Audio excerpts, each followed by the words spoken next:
magandang hapon po sa inyong lahat, mga kaibigan ko sa YouTube at yung mga kaibigan kong hindi rin nag-YouTube na mahilig makinig ng aking mga tugtuging pangharmonika ay nais ko pong anyayahan kayo na makinig ngayon sa aking tutugtuging isang awiting Pilipino.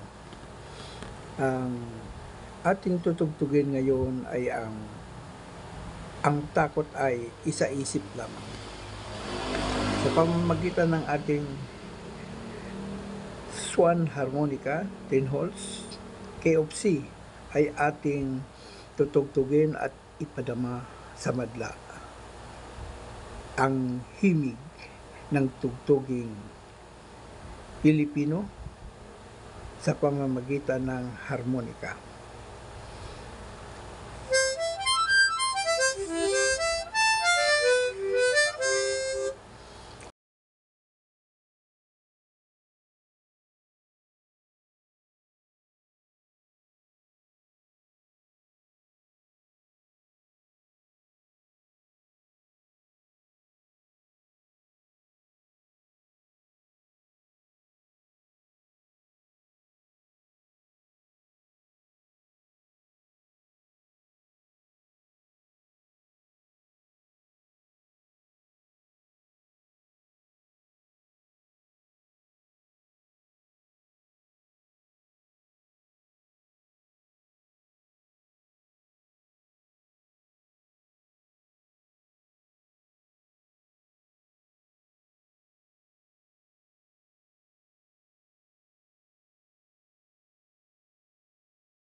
Yan po ang awiting "Ang takot ay isa-isip lamang" na ating tinugtog sa pamamagitan ng ating Swan Harmonica 10 Halls Key of C.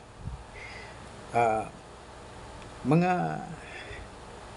kababayan kong nag-YouTube o YouTuber, lalo na yung mga OFWs na ating pinasasaya upang sila ay maaliw habang sila ay malayo sa kanilang pamilya. Ito po ang aking layunin upang sa ganon ay mabigyan ng kaunting kasiyahan at kaunting pag-aliw sa mga kapwa ko OFW na Pilipino. Sapagkat ang aking mga anak ay isang OFW din. Sa katunayan po niyan ay dalawa yun sila. Isa ay isang seafarer sa Amerika. Ngunit narito na siya sa Pilipinas. Nagsilbi din siya ng 8 taon sa Amerika. At ang aking isang anak na panganay na babae ay nasa Israel bilang caregiver. At siya ay 20 taon na po doon sa Israel. Kaya kasama po siya sa aking mga tinutugtugan. Kung siya man ay nakikinig, kasama po siya. At kayong mga OFWs na nakikinig sa akin, kasama po kayo sa aking tinutugtugan.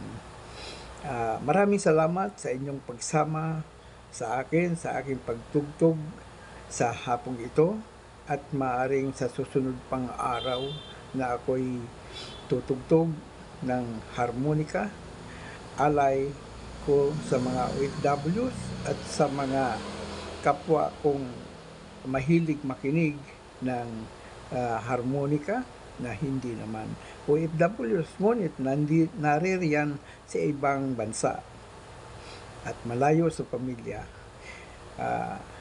Hangad ko na kayo ay maging masaya lagi at malimutan ang mga unting masalimuot na mga kalungkutang bumabalot sa bawat isa sa inyo at maging sa akin. Magandang hapon mga kaibigan, at huwag nating kalimutan ang community guidelines ng YouTube. Tayo ay maging magalang at tayo po ay huwag mag-skip ng mga ating pinanonood na videos, lalo na yung kanyang ads ay mahalaga po sa ating mga nag-YouTube. Magandang hapon sa inyo at sa inyong lahat.